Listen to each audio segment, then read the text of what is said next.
It's safe to say we've never seen a comic book movie quite like this one.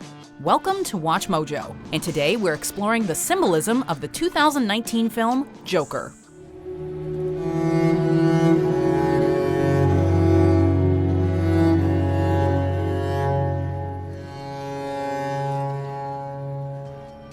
We've met many different versions of this iconic Batman villain over the years, but with the 2019 film Joker, director Todd Phillips delivered a uniquely grounded cinematic take on the iconic character.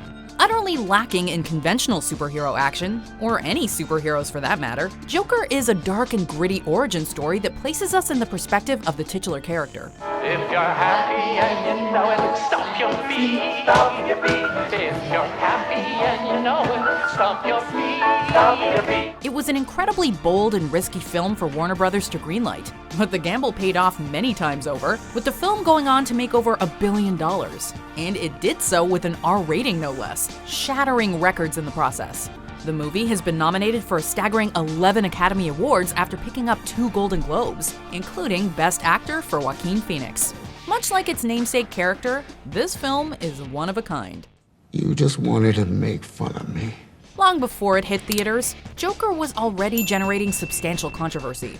The mere concept of putting such a troubling character in the spotlight generated a media firestorm.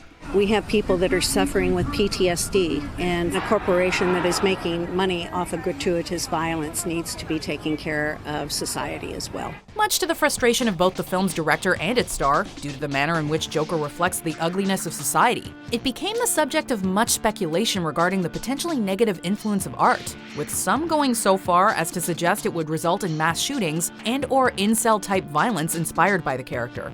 When you make a compelling film around a violent killer, you're crafting an inherently challenging film, one that demands critical thinking from its audience. Thankfully, Joker doesn't seem to have inspired any major acts of real-world violence, but it has generated greater dialogue about its key themes. I don't think it's the responsibility of a filmmaker to teach the audience morality or the difference between right or wrong. I mean, to me, I think that's obvious. Joker is first and foremost a film about mental health. More specifically, the structures that allow issues of mental health to go unaddressed. It's also a scathing indictment of the divided society in which we live, a culture that dismisses the poor as having failed to capitalize on the supposedly equal opportunities of the American dream. Is it just me? Or is it getting crazier out there? It is certainly tense. People are upset. They're struggling, looking for work. These are tough times. The strength of Joker lies in its ability to draw attention to these dual societal failings simultaneously, by focusing on an individual who suffers at the hands of both. As journalist Chauncey K. Robinson put it, Joker is, quote, ultimately an in-your-face examination of a broken system that creates its own monsters. Are you all right, Doctor? Well, that was quite an entrance. Arthur Fleck is a man who feels ill at ease in society. He has dreams and seemingly good intentions, but he's ill-equipped to realize them.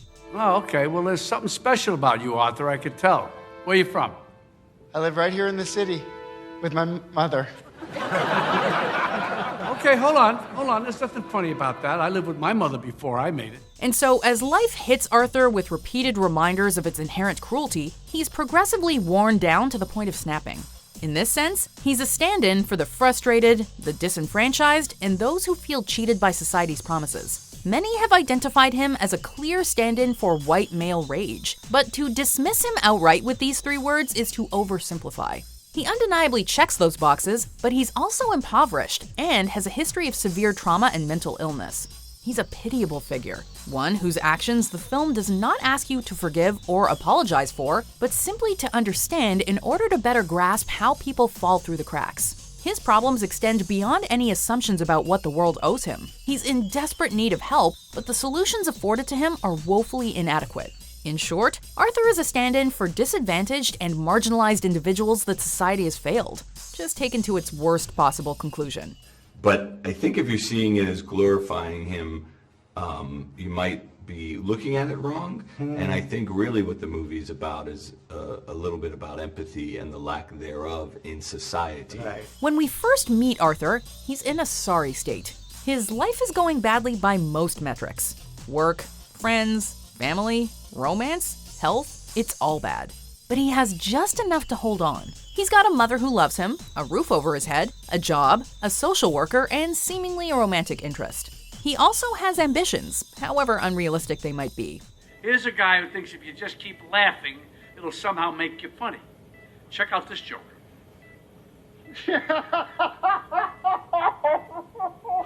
In The Killing Joke, Joker famously says, quote, "All it takes is one bad day to reduce the sanest man alive to lunacy." You had a bad day once, am I right? Oh, I know I am. I can tell.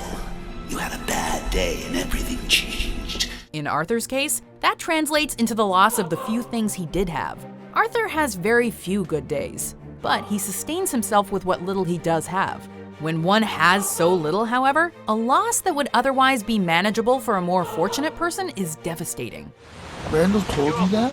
Arthur, and a liar. You're fired. And so for Arthur, the loss of his job is the beginning of the end.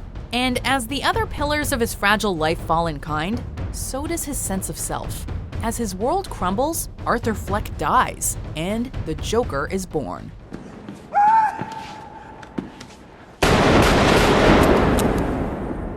Out of the ashes of Arthur's former identity rises something new and extremely dangerous. An individual who, having repeatedly failed when playing by society's rules, has chosen to jettison social norms and conventions. You don't listen, do you? I don't think you ever really hear me. It's almost a survival mechanism. And because his new attitude is such a stark departure from the norm, he is utterly unknowable to others. Yes, he's free, but in this freedom, he becomes an inherently dangerous force of nature. His every movement is an act of chaos and destruction. Knock, knock.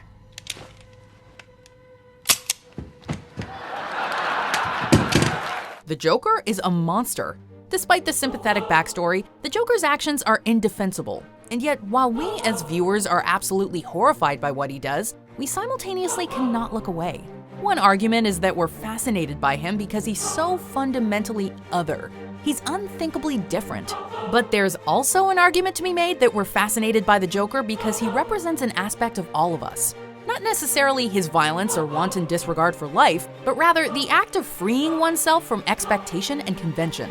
To live without fear of consequence, even if consequences are inevitable. Killing those guys is funny? I do. And I'm tired of pretending it's not. By the time the film comes to a close, it's impossible to distinguish Arthur/Joker's reality from fantasy. He's shown us in a variety of ways that he's an unreliable narrator. So while there's been much debate as to what portions of the film are fantasy and which actually occurred within the on-screen reality, at the end of the day, it doesn't really matter. To quote the Joker again, sometimes I remember it one way, sometimes another. If I'm going to have a past, I prefer it to be multiple choice.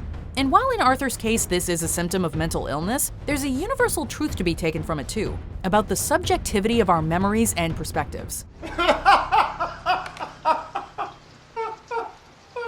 From would-be Mayor Wayne to Arthur's social worker and even the mother on the bus, we each experience life through the scope of our own first-person perspective, which, though never entirely objective, feels undeniably real to each of us. I don't need you to tell me lies. I know it seems strange. I don't mean to make you uncomfortable. I don't know why everyone is so rude. I don't know why you are. I don't want anything from you. Maybe a little bit of warmth, maybe a hug, Dad. How about just a little bit of decency? What is it with you people? Joker's journey and its significance functions outside the confines of reality.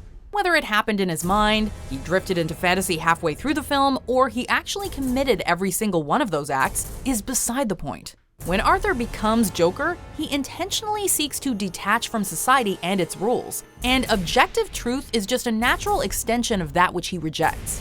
By the time Arthur has become Joker, he's abandoned the pursuit of success, happiness, or acceptance by conventional means, and instead finds power by choosing to dismiss the reality of others outright.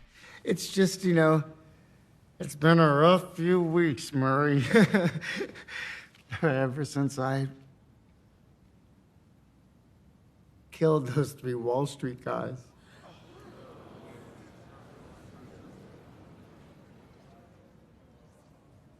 Okay, I'm waiting for the punchline. There's no punchline. Real or imagined, however, Joker's pushback against an uncaring society inspires wider revolt. All of you, the system that knows so much, you decide what's right or wrong the same way that you decide what's funny or not. It's a testament to the fact that he isn't alone in the dissatisfaction he feels. The circumstances that gave rise to the Joker extend to countless other people. A broken society encourages people to break free in kind and attempt to reshape their reality.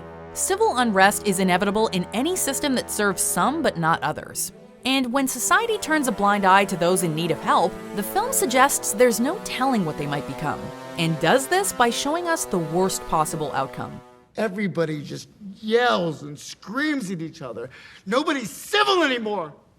Nobody thinks what it's like to be the other guy. Before we continue, be sure to subscribe to our channel and ring the bell to get notified about our latest videos. You have the option to be notified for occasional videos or all of them. If you're on your phone, make sure you go into your settings and switch on notifications.